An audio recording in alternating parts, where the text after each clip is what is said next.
Allah Azza wa Jal. Gitulah hadirin. Nah kita nih mau kalau tiba-tiba kok Allah Subhanahu wa ta'ala berikan kiamat, kita pulang dalam keadaan baik. Maka persiapannya dari sekarang berbuat baik dalam keadaan baik. Dan ingat hadirin, kalau nggak ada yang bisa menghalang-halangi. Kalau Allah sudah bilang terjadilah, maka terjadilah. Dan ciri-ciri utamanya kiamat terjadi hari Jumat. Dan hari ini hari Kamis. Iya kan? Kan Nabi cuma beritahu ciri-cirinya. Hari ini hari Kamis. Jumat yang mana kan kita nggak tahu, dan kita ilmunya terbatas. Tentu ada beberapa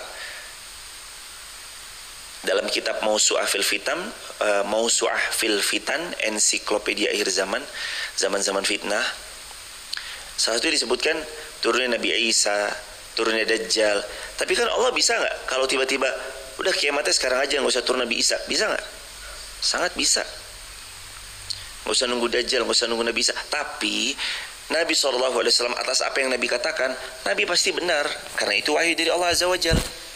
Turunnya Nabi Isa, Nabi Isa mengikuti syariatnya Rasulullah Muhammad SAW, dan Ya'jud Ma'jud, keluar asap dukhan, sungai Efrat mengering, di bawahnya terdapat banyak emas, lalu orang berebut, 100 orang yang berebut, mereka cuma satu yang mendapatkan, dan 99-nya mengatakan aku satu orang itu, dan mereka saling binasa, saling sikut, dan segala macamnya. Itu hadirin. Seseorang budak melahirkan tuannya. Kalian berlomba-lomba membangun bangunan yang tinggi, pencakar langit. Nah ini juga tanda kiamat. Kalian berlomba membangun masjid, tapi masjidnya kosong. Tanda kiamat. Terus apalagi ya? Keluar hewan-hewan yang disebut dalam Mausu'ah fil Fitan, juga tersebar bebasnya minuman-minuman keras, itu tandanya kiamat. Pasar itu dekat. Sekarang pasar itu bukan sedekat gimana kayak jarak sini sampai situ, bukan. Sedekat jempol kita mengakses pasar. Klik. Beli karpet, searching. Di mana karpet? Beli keset, searching. Beli itu buat laba-laba tuh yang seret, kemocengnya bisa dipanjangin, searching. Oh ini, oh ada videonya sekarang. Ini seperti nanti bisa dipanjangin begini, tombolnya ini bisa di searching. Sekarang pasar tuh diklik, klik. Keranjang kuning ya, pasar tuh. Terus kata Nabi SAW, di antara ciri kiamat adalah tersebar bebasnya minuman keras. Membeli minuman keras itu seperti membeli air putih hari ini, bisa diakses di mana aja. Mau beli. Terjual bebas di pasar bebas. Terus wa zaharatil aqlam, dan kalian akan melihat pena-pena bersebar pena-pena itu kemana-mana. Pena tersebar kemana-mana. Pena maknanya sekarang sosmed. Pena maknanya sekarang kayak hari ini kita melihat tulisan itu tersebar marak di mana-mana. Fitnah di mana-mana. Dan kita nggak bisa. Dan kami melihat beberapa, mungkin belum lama kami bermain sosmed, tapi kami juga sudah cukup melihat bahwa sosmed itu membuat informasi semakin cepat tersebar. Yang dulunya nggak pernah ada, tapi jadi cepat banget tersebar. Dan kita nggak bisa ngelarang mereka mau komen apa di konten kita kan. Makanya ketika pernah dihujat, ya udah dinikmatin aja hujatannya. Wah dasar lo karbitan, wah dasar lo A, B, C, nikmatin aja. Bahkan kalau misalkan nanti ada komenan-komenan yang nggak ahsan, ya udah, kita tuh nggak bisa ngelarang loh. Jangan komen gitu dong, nggak bisa melarang. Yang bisa kita lakukan juga, ya udah ikut aja obrolannya. Kalau emang mau nanggepin, tapi kalau nggak, ya itu pilihan. Silakan hadirin, barakallahu fikum, silakan hadirin, barakallah. Jadi hadirin, kembali lagi dalam bahasan hadis, saking ngerinya hari kiamat, maka seorang ibu hamil menggugurkan kandungannya. Perempuan yang lagi menyusui lupa atas yang disusuinya. Wahum bisukara, wataran nasa sukara, wamahum bisukara. Kamu melihat nanti wajah manusia itu kayak orang yang lagi mabuk, linglung, bingung jemaah. Saking takutnya mereka. Wamahum bisukara. Padahal mereka nggak mabuk. Mereka linglung aja gitu, padahal mereka nggak mabuk. Mereka linglung, mereka nggak mabuk. Sama sekali mereka nggak mabuk, tapi mereka linglung. Seperti seolah mereka mabuk. Walakin azaballahi syadid. Akan tetapi azab Allah itu sangat keras. Azab Allah keras. Mumpung deh, mohon maaf hadirin, kalau ada sangkut paut urusan dunia, selesaiin di dunia. Mumpung masih dunia. Hutang piutang, sesuatu yang diamanahkan lalu diselewengkan, segala sesuatu itu, mumpung masih dunia, selesaiin. Sebelum Allah buat perhitungan-perhitungan yang keras. Nauzubillahi min dzalik. Sebelum semuanya terlambat. Sebelum semuanya menghilang. Sebelum semuanya terlambat, kembalikan.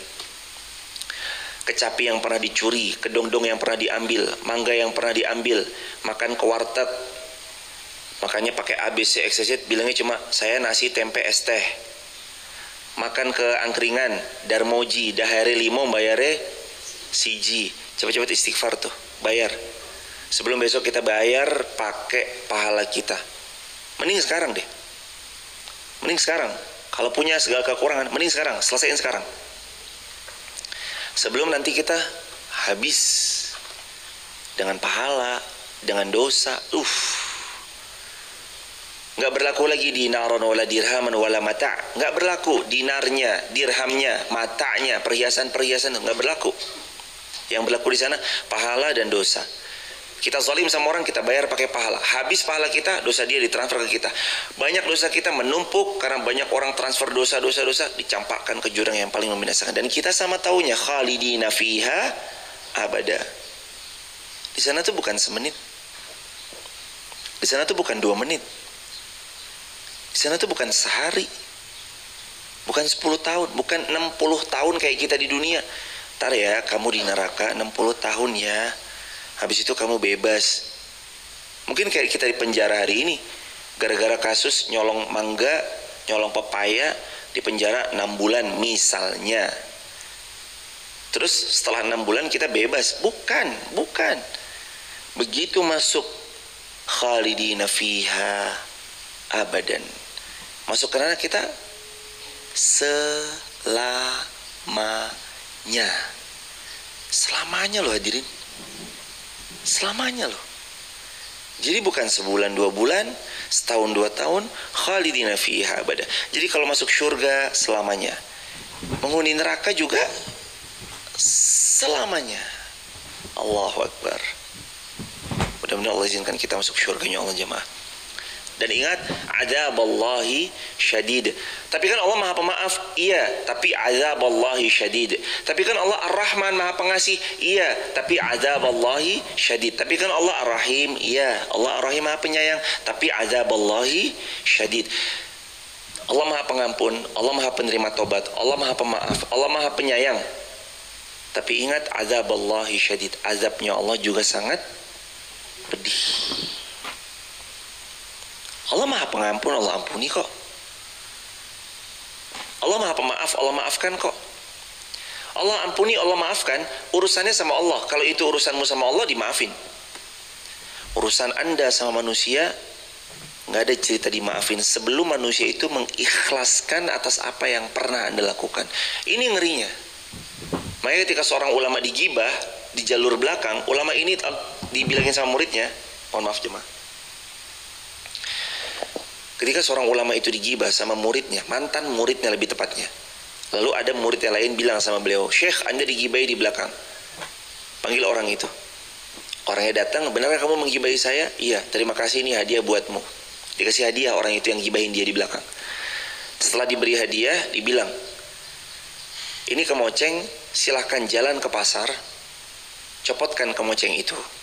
Setibanya di pasar, kemoceng yang sudah dicopotkan bulu-bulunya itu kamu ambil lagi sampai pulang ke sini. Lalu dilakukan. Dicopot satu persatu bulunya sambil jalan ke pasar. Setibanya di pasar habis tinggal tongkat. Lalu dia balik ke rumahnya Syekh tersebut sambil mengambil bulu-bulu yang bertebaran di mana-mana, tapi tidak bisa mengembalikan seperti semula. Setibanya di gurunya dia mengatakan, maaf Syekh, kami nggak bisa mengembalikan kemoceng ini seperti sedia kala. karena angin sudah membawanya pergi jauh entah kemana bulu-bulu yang kami cabuti itu, dan air sudah memakannya sehingga menjadi rusak dan segala macamnya. Yang jelas gak bisa kemoceng itu kembali seperti semula. Apa kata syekhnya? Seperti itulah fitnah kamu yang kamu lesatkan. Kata syekhnya, seperti itulah fitnahmu yang kamu lesatkan padaku. Ketika manusia termakan fitnahnya, maka tidak ada satupun yang bisa kembali dan dikembalikan seperti pada asal muasalnya. Hati-hati hadirin. Mending kita diam deh, daripada kita belum tahu kebenarannya, atau kita bicara ternyata fitnah. Kalau salah fitnah, kalau benar ghibah. Maju kena, mundur kena. Emang baiknya diam aja deh. Dan kadang diam itu gak selalu kalah ya hadirin. Diam, mengalah itu gak selalu kalah. Kadang ada orang yang memang sengaja diam.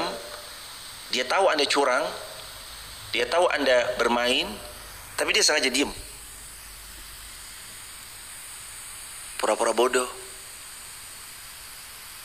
Hanya untuk mengetahui siapa yang jujur sebenarnya.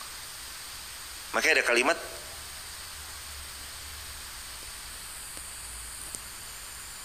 teruslah berbuat baik, maka engkau akan tahu siapa yang memanfaatkan kebaikanmu atau siapa yang menerimanya dengan tulus.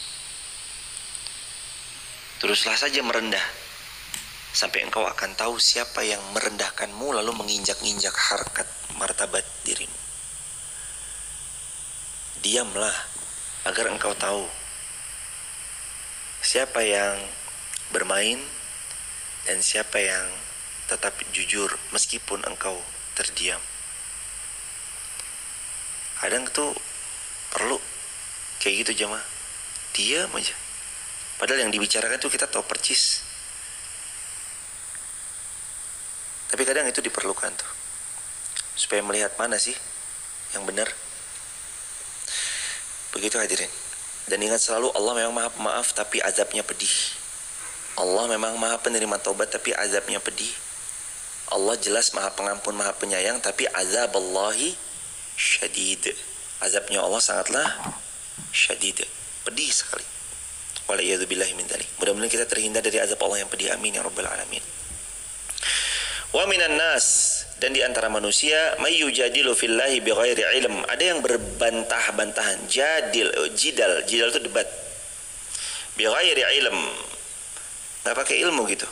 Wa yattabi'u kulla syaitanin marid, dan hanya mengikuti setiap perkara syaitan yang marid, sangat jahat. Kutiba alaih annahu man tawallahu fa annahu yudhilluhu wa yahdihi ila adabis sa'ir. Ayat yang keempat tentang syaitan. Padahal syaitan telah ditetapkan bahwa siapa yang berkawan dengan dia, maka dia akan menyesatkannya dan membawanya kepada azab neraka. Apa ciri-ciri berkawan dengan syaitan? Menjauh dari Allah, nggak taat syariat Allah, mengikuti hawa nafsu, tunduk kepada syahwat, kawannya syaitan. Mubazir, syaitan. Jadi ada manusia-manusia itu berpartner sama syaitan. Orang mah berpartner sama kawan yang salih, tertular salihnya, ya kan?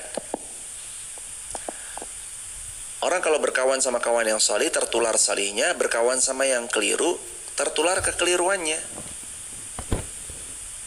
Berkawan sama yang salih, tertular kesalihannya. Berkawan sama penggila dunia, maka dia akan ikut atmosfernya, kebawa vibes gila dunianya. Berulang kali hadis Nabi yang satu ini pernah kita bahas, dan hadis ini emang sekeren itu. Hadis ini tuh emang sekeren itu kalau kita diingatkan sama hadis ini. Kata Nabi, al-mar'u ala dini khalilih. Kamu itu adalah anak dari lingkunganmu. Kamu adalah anak dari circlemu siapa. Dan kamu akan saling mencerminkan dari lingkungan di mana kamu bersahabat. falyanzur ahadukum man yukhalil. Terus Nabi bilang, hati-hati, hati-hati bersahabat, hati-hati memilih teman dekat, hati-hati kepada siapa kalian dekat. Penjual parfum, kita dekat dengannya. Mungkin kita nggak beli parfumnya, tapi kita dikasih semprotan gratisnya. Ini cobain deh, enak loh ini. Wah, wangi, enak. Kalau kita mendekat kepada penjual parfum, sama. Kita ini belum soleh-soleh banget. Yang berbicara, apalagi kalau jamaah soleh semua, lebih banyak pahalanya, lebih banyak ilmunya, lebih banyak amal solehnya, sudah banyak jariahnya. Kami nggak ada apa-apanya dibanding jamaah dan hadirin di TikTok, YouTube, Instagram. Tapi kita mah cuma ketempelan jamaah aja. Kami ini cuma ketempelan jamaah aja, jamaahnya salih, jamaahnya salihah, kaminya ketempelan kesalihannya. Padahal mah enggak.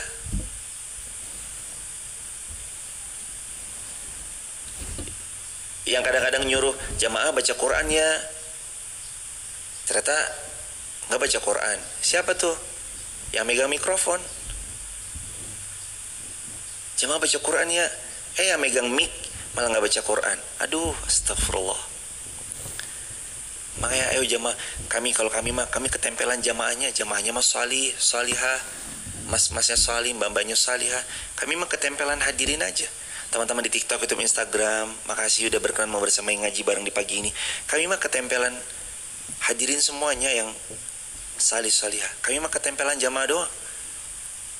Jamaah yuk baca Quran.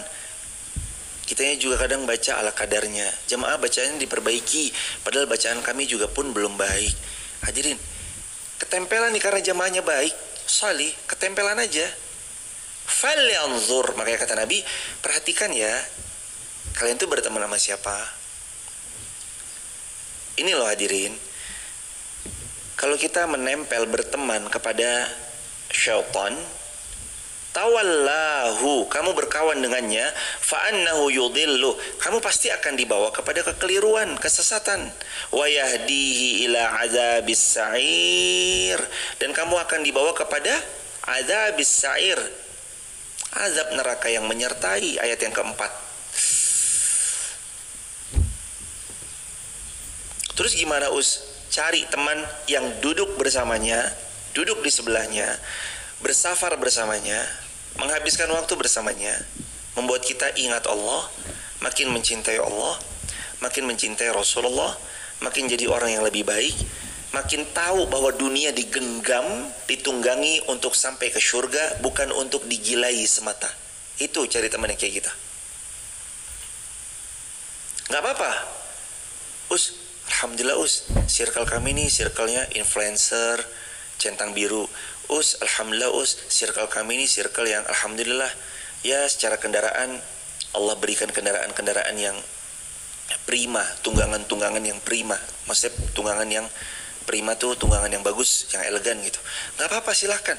Toh Nabi gak pernah mencela Utsman ibnu Affan memiliki kekayaan triliunan. Nabi juga tidak pernah mencela Abdurrahman bin Auf dengan harta kekayaan yang triliunan. Karena Nabi sangat paham, hartanya Abdurrahman bin Auf, hartanya Utsman, habisnya kemana, dipos kemana, dialokasikan kemana dananya, Nabi tahu. Makanya Nabi gak pernah mencela kekayaan. Silahkan, pakai jam tangan kah, pakai sepatu kah, pakai tas yang cukup lumayan branded kah, silahkan. Tapi orang beriman tahu hakikatnya, ini semua harus dibawa ke surga, bukan digilai, sehingga kita lalai dari akhirat. Ingat ya hadirin, jangan berkawan kepada syaitan. Cirinya, satu, membuat jauh dari Allah. Dua, tidak mengenal baginda Rasulullah sallallahu alaihi wasallam. Tiga, membuat kita semakin meninggalkan perintah dan syariat Allah. Dan yang keempat, bahkan membuat kita membenci syariat Allah. Mungkin sebagian hari ini lagi rame nikah muda. Mungkin sebagian di antara kita ini lagi rame ya nikah muda. Ada yang pro, ada yang kontra.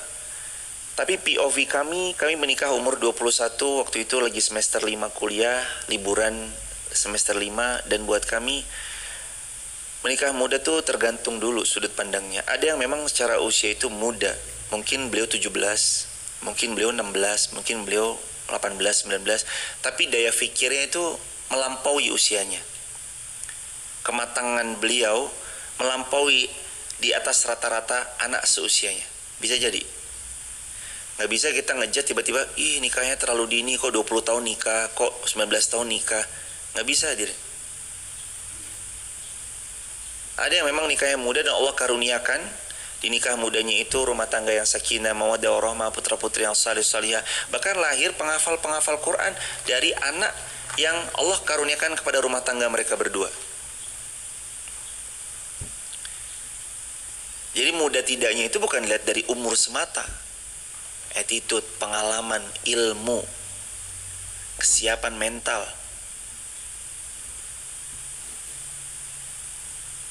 Lalu kalau kami sedikit diizinkan bicara, mungkin kami lebih setuju. Bukan mungkin. Kalau diizinkan kami bicara, kami akan lebih setuju dan jauh lebih setuju ketika memang sudah anak muda itu dirasa siap ba'ah itu mampu finansial, mampu spiritual, mampu secara keilmuan. Kata Nabi SAW, ya ma'syar syabab, anak muda, man istata'a minkumul ba'ah falyatazawwaj. Kalau kamu mampu nikah, nikah deh.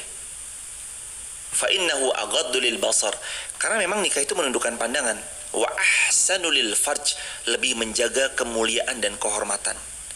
Maka kami akan dengan senang dan bangga menyampaikan apa yang Nabi pernah sampaikan. Kalau memang udah siap ba'ah, nikah aja. Kalau memang udah siap ba'ah, nikah aja. Karena telah datang masanya di mana kadang-kadang orang tua berbangga anaknya dipacari secara gratis, tapi terkadang orang tua malu anaknya dinikahi sederhana. Dan ini muskilah, PR nih jemaah. Om, tante, assalamualaikum. Waalaikumsalam. Ayo nak sini. Anak lanang dateng. Itu si Fulanah ada di lantai 2, masuk aja ke kamarnya. Hadirin, saya waktu tinggal di salah satu kota, saya pernah sowan ke salah satu rumah. Dan ini bukan pengalaman buatan saya sendiri. Saya pernah datang, saya duduk, datang pacarnya. Ibu ini bilang, mas, sebut namanya beliau, mas ini. Itu langsung aja ke atas, langsung ke kamarnya si Fulana, dari kamarnya. Saya langsung melihat dengan mata kepala saya langsung dengar dengan telinga saya, dan saya ada duduk di situ hadirin. It's happen. Zaman-zaman waktu itu kami tinggal di, kan waktu itu kami nikah 2015. Usia kami waktu itu 21 tahun. 2015, 21 tahun, semester 5, libur semester 6 kami menikah. Kan nikah itu biasanya sowan ya jamaah ya. Enggak tahu ya, ini mungkin kayak mengenalkan, ini loh bude, om, tante, terus orang-orang terdekatnya, keluarga. Kan dikenalin ya, ini istri saya gitu jemaah. Saya duduk di situ sama istri. Datang pacarnya. Sambut jemaah. Langsung aja naik ke atas. Itu si Fulananya ada di kamar atas kok. Wow, it's happen. Terjadi tuh hadirin. Terjadi loh yang kayak gitu tuh. Wow, itu jadi sampai sekarang tuh nggak bisa lupa. Ternyata yang kayak gitu tuh terjadi. Om, tante, izin ya, ajak jalan dulu ya. Dijemput habis asar jam 4. Dipulangin jam 9 malam. Lalu pertanyaannya, emang yakin tuh anak gak diapa-apain itu sampai jam 9 malam? Lalu kita begitu menerima ditukar sama martabak.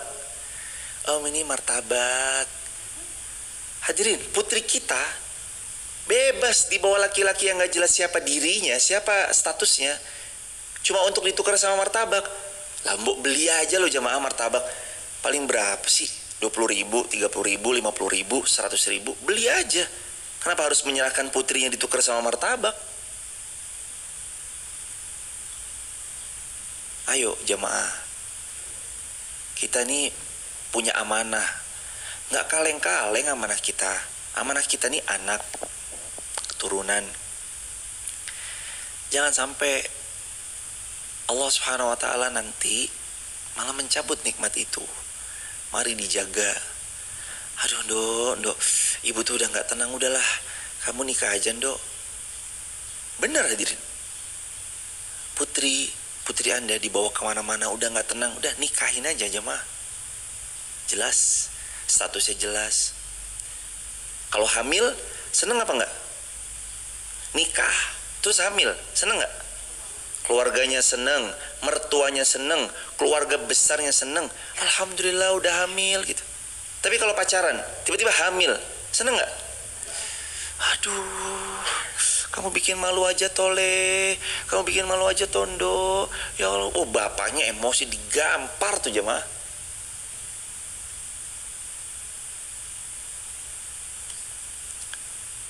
Maka menikah muda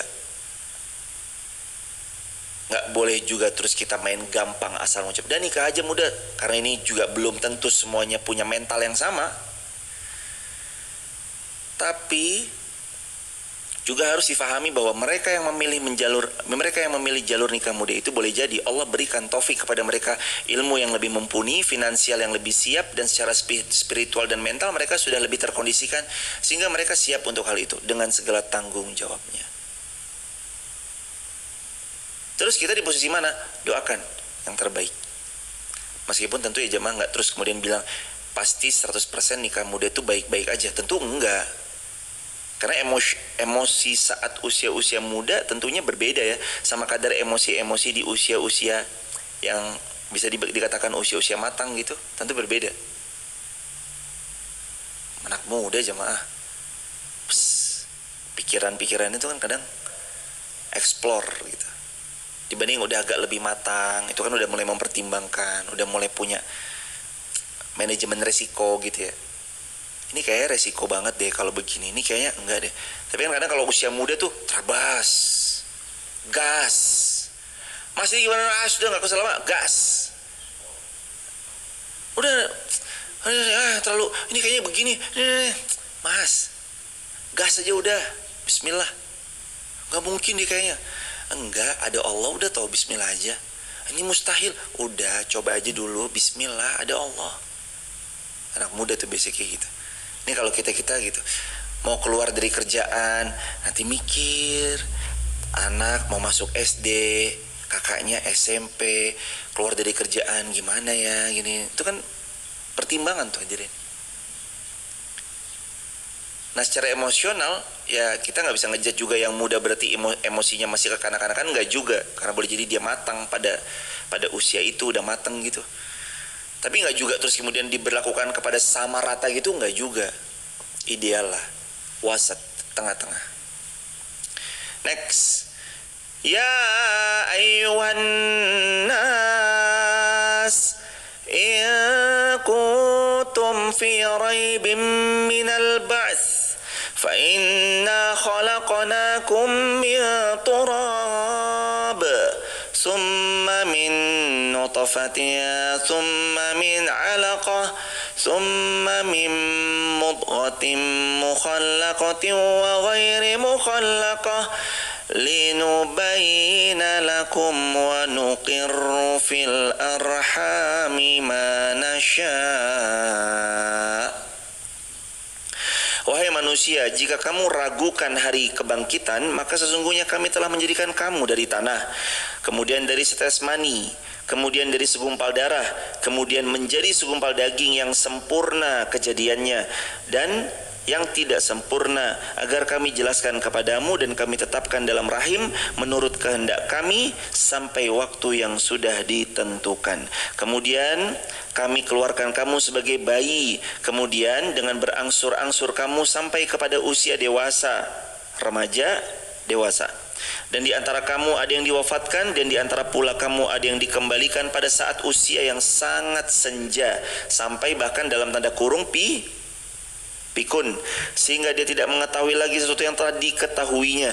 Dan kamu lihat bumi ini kering, kemudian apabila telah kami turunkan air hujan di atasnya, hiduplah bumi itu dan menjadi suburlah, dan menumbuhkan berbagai jenis pasangan tumbuhan yang indah. Wahai manusia, ingat ya, kalau kamu ragu akan hari kebangkitan, dulunya tuh kamu nggak ada. Hei manusia, ingat ya, dulunya kamu tuh nggak ada. Mohon maaf jamaah. Coba teman-teman yang di TikTok, YouTube, Instagram, boleh di absen. Kira-kira ada yang lahir tahun 1800-an? Boleh yang tak lahir tahun 1800-an lagi nonton live streaming di TikTok, YouTube, dan Instagram, boleh di absen. Komen di bawah. Ada nggak yang 1800-an? Nggak ada. Kemana beliau? Meninggal. Dulu tahun itu kita di mana? Udah ada belum jemaah? Belum ada. Lalu Allah adakan kita sesuai dengan tahun kita masing-masing. Ada nggak yang tahun 1960, 1960, 70, 80-an, 90-an, tahun 2000-an, 2010-an, dan 2020-an? Mungkin sebagian ada yang nonton di tahun-tahun itu nih. Tahun 1800, 1700 kita belum ada. Lalu Allah adakan.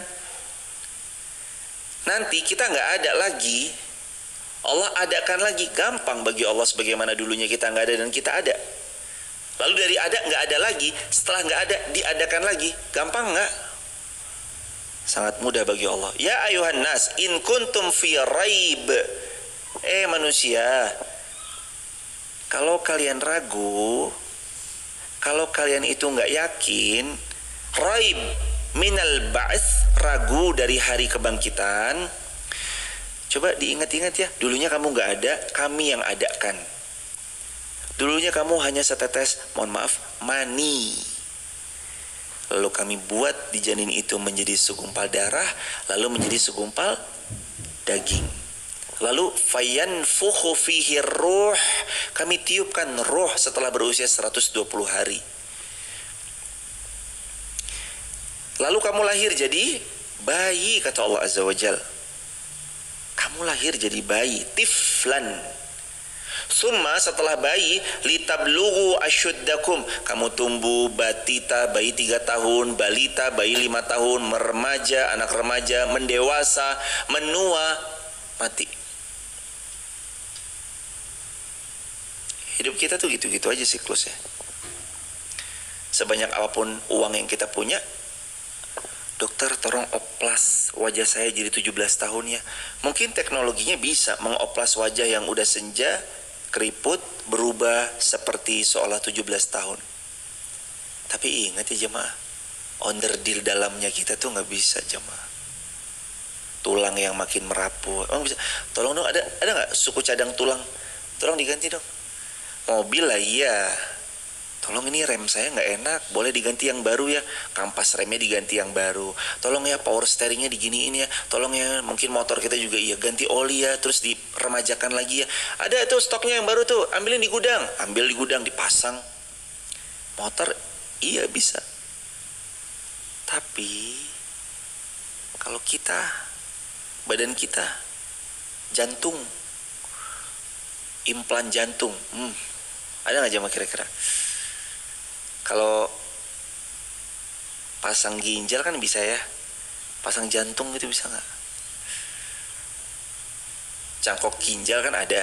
Nah kalau cangkok jantung, wah, cangkok jantung langsung langsung meninggal hadirin. Dikasih tahu sama Allah, manusia, kamu tuh kenapa sih kok ragu? Kenapa? Nih jemaah, nih para ulama bilang nih, kenapa kok ragu sebentar? Karena mereka itu, ini ayat yang kelima ya. Ayat ini menyimpulkan karena manusia itu seringnya meragukan tentang hari berbangkit. Sebab mereka anggap dunia yang sekarang mereka tinggal itu akan mereka huni selama-lamanya. Seakan mereka akan hidup 1000 tahun lagi, 2000 tahun lagi. Seakan-akan itu rumah mereka tuh hari ini yang mereka tempati akan mereka huni 100-200 tahun lagi. Seakan-akan tuh motor yang dikendarai itu akan mereka tunggangi 100-200 tahun lagi. Seakan-akan tuh gak akan terjadi kiamat. Seakan-akan tuh ada, masih dari besok, tenang aja. Padahal kan kita gak tahu kalau ternyata hari ini hari kita terakhir. Gak tahu kalau ternyata hari ini kita pertemuan terakhir kan. Innalillahi wa inna ilaihi rajiun. Telah meninggal dunia Irfan Rizky Nuryanto bin Yanto bin Ramin bin Sirim di Masjid Muhammad Al-Fatih Wonolelo. Kita gak tahu. Atau telah meninggal dunia di Mekah Al-Mukarramah atau di Madinah Al-Munawwarah saat pada kesempatan menemani jamaah mau berumrah. Kita gak tahu.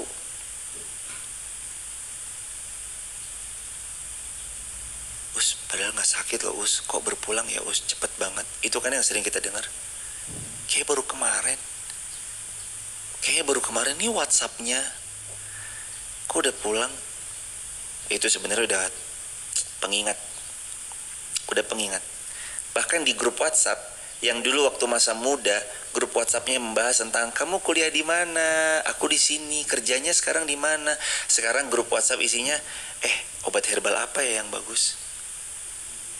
Udah, kalau udah masuk ke circle itu, atau pas makan pesennya itu nggak es teh yang manis ya, manis banget ya, bukan, pesennya air putih, teh tawar. Udah, welcome to the club, selamat datang di circle yang udah, berarti itu penanda yuk udah jangan nggak usah lama-lama deh, bersiap. Kunci jawabannya kan cuma bersiap. Kan Nabi bilang, ma'adatalaha. Ayo, kamu punya siap-siap apa? Udah, berarti kunci jawaban dari menghadapi semua itu adalah bersiap. Bersiap-siap. Kunci jawabannya bersiap. Siap. Kamu mendewasa setelah kamu dulunya bayi, tiflan, bayi. Summa kemudian litablugu asyuddakum. Kamu mendewasa, batita, balita, remaja, mendewasa. Wa minkum may yutawaffa. Tapi ada sebagian yang belum nyampe dewasa, ada yang sudah yutawaffa, wafat. Sebelum dewasa udah wafat duluan, udah meninggal duluan. Wa minkum, dan sebagian kalian, may yuraddu ila ardhalil umur. Ada yang Allah izinkan usianya sampai usia tua. Ada yang bahkan sampai pikun.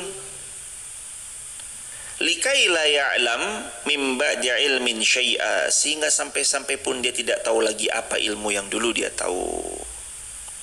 Wa taral arda hamidah, dan kamu lihat bumi ini mengering. Fa idza anzalna 'alaihal ma', kemudian apabila kami telah turunkan di atasnya air, menjadi hiduplah kembali bumi tersebut. Warabat, dan menjadi suburlah. Wa ambatat, dan menumbuhkanlah. Min kulli zaujim bahij, dari semua tumbuhan-tumbuhan yang bahij, indah. Bahij, indah. Kering, kerontang, Allah yang tumbuhkan, Allah yang mengindahkan. Nanti ini salah satu riwayat Muslim, jamaah nanti silakan dibuka riwayat Muslim. Nanti manusia itu Allah bangkitkan seperti Allah Subhanahu wa taala menumbuhkan tumbuhan. Allah beri hujan, lalu dengan air hujan itu manusia kembali berbangkit kepada wujud aslinya lagi. Nanti kalau dia diizinkan masuk surga, laki-laki akan kembali, kata Nabi, ke postur bapaknya Adam alaihis salam, 60 siku ke langit. Yang perempuan kembali kepada wujud ibunya Hawa alaihis salam, 40 siku ke langit. Dan kemarin diceritakan penghuni surga nggak ada lagi buang air kecil, buang air besar, keringat, ludah, liur, dan segala sesuatu yang hari ini mungkin di dunia masih ada. Surga udah nggak ada lagi, hadirin. Nggak ada lagi. Di surga isinya hanya bahagia, berbalut kenikmatan, berbalut keindahan, dan berbalut kesenangan yang selama-lamanya tidak akan pernah mati dan abadi di sana. Allahumma inna nas'alukal jannah, Allahumma inna nas'alukal jannah, Allahumma inna nas'alukal jannah. Ya Allah, masukkan kami semua ke dalam syurga-Mu ya Allah. Amin ya rabbal alamin. Hadirin sekalian, inilah yang dapat dibahas. Insyaallah biinillah kapan waktu besok kita lanjutkan lagi di Quran surah Al-Anbiya ayat ke-6 sampai ayat Al-Hajj. Al-Hajj ayat yang ke-6 sampai ayat yang ke-15. Baik jamaah, barakallahu fikum. Terima kasih banyak sudah berkenan membersamai. Semoga Allah mengganti semuanya dengan syurga firdaus tanpa hisab, dan Allah memberikan kemuliaan dunia akhirat, dan Allah takdirkan kita jadi hamba yang lebih baik, hamba yang luas manfaatnya buat umat, hamba yang paling banyak bayar zakatnya, paling banyak wakaf, infak, sedekahnya, jadi hamba yang diberkahi Allah ilmunya, dimudahkan dalam mengamalkannya, diberkahi juga kita memiliki segala sesuatu yang kita tunggangi menuju surganya, dan Allah titipkan kepada kita circle-circle yang baik, dan Allah hindarkan kita dan jauhkan kita dari circle-circle yang tidak baik, dan Allah titipkan kepada kita orang-orang terbaiknya untuk membersamai dakwah ini, dan Allah takdirkan kepada kita takdir terbaik untuk kita jalani, keluarga sakinah mawaddah rahmah, putra-putri salih-salihah sampai hari kiamat kelak, dan Allah takdirkan kita wafat di tanah suci Makkah Madinah sedang ibadah haji ataupun ibadah umrah, dan kita wafat husnul khatimah. Rabbana atina fid dunya hasanah wa fil akhirati hasanah wa qina adzabannar. Alhamdulillahirabbil alamin. Juga buat teman-teman yang mau ikut andil dalam meluaskan daripada tanah di Masjid Muhammad Al-Fatih, teman-teman sangat bisa langsung ke Bank Muamalat 509001966 atas nama Sekolah Hafiz Quran Masjid Muhammad Al-Fatih. Atas nama Sekolah Hafiz Quran Masjid Muhammad Al-Fatih. 509001966. Barakallahu fikum. Dan insyaallah besok tanggal 19 hari Sabtu malam Ahad, me time jam 17.00 sampai Isya, akan ada Ustadz Ridho Febri insyaallah dari Bandung. Beliau akan mengisi bersama kita, belajar bersama di sini tanggal 19 Oktober besok ya jemaah, hari Sabtu depan berarti. Ya kan? Sabtu besok ini kan tanggal 12, 13 berarti Sabtu depan. Insyaallah tanggal 19. Silakan jamaah boleh datang, ajak yang lain. Barakallahu fikum. Subhanakallahumma bihamdik, asyhadu an la ilaha illa anta, nastaghfiruka wa natubu ilaik. Assalamualaikum warahmatullahi wabarakatuh.